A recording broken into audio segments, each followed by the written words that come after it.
eventually, through continuing to improve our inner peace, we will experience supreme, permanent peace of mind. Permanent meaning lasting, it's there all the time. And this is called nirvana, liberation. Once we've attained nirvana, we'll be happy throughout our life and in life after life. We'll have solved all our problems and accomplished the true meaning of our human life.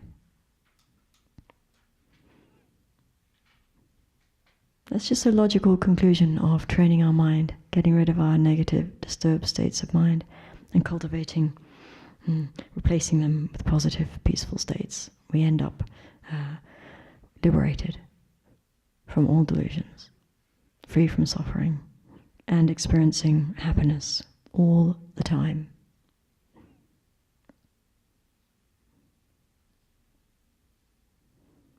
Since we all have within us our own source of peace and happiness, we may wonder why it's so hard to maintain a continually peaceful and joyful mind. This is because of the delusions that crowd our mind, so often crowd our mind.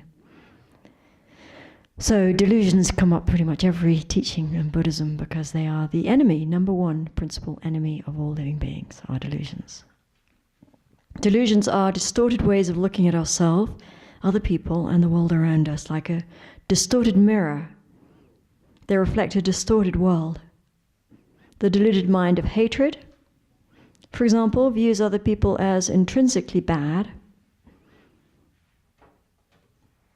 But there is no such thing as an intrinsically bad person. When we're angry with someone, they appear to us as bad. If our anger goes away, then they don't seem to us as bad anymore. They seem perfectly fine again. Maybe we even love them again. Think they're fantastic. The reason people appear bad is because of the anger in our mind. And they feel intrinsically bad. So people do bad things out of delusion and so on, but people are not inherently bad. But anger thinks they are. And when we're angry with anyone at that point, if we're honest, we are projecting badness on them. In some way, they're bad. They're annoying, they're obnoxious, they're unhelpful, whatever it is, they're bad. So, anger, of course, all these delusions, we take time in our spiritual practice to identify them. And then we reduce them by applying their opponents. For example, love and patience in the case of anger.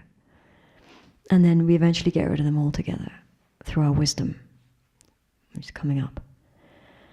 So while we stay with anger in our minds, then we're going to be suffering. It's big enemy, and this is not just, when we're thinking about these teachings, I think I said this a couple of weeks ago, we should be thinking, how do I train? How do I train? But really the question is, how do I train and transform myself so that I can transform my world?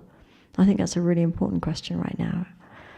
It's always been important, but I think it's really important. How can I transform my mind and then so I can transform my world?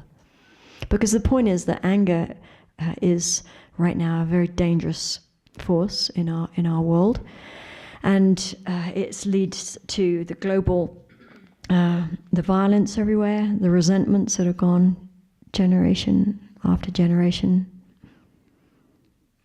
It's a poison. Buddha called the three root delusions, which are anger, attachment, and ignorance. He called them the three poisons because they poison our minds and they poison our world. And if we don't need to look very far to see how anger is poisoning our world. Violence, hatred. Where's it all coming from? Violence. Where's all the harm coming from? So we've got to get rid of our own anger and help other people get rid of their anger. Oh, it's impossible to have world peace with anger in everyone's minds. It's impossible.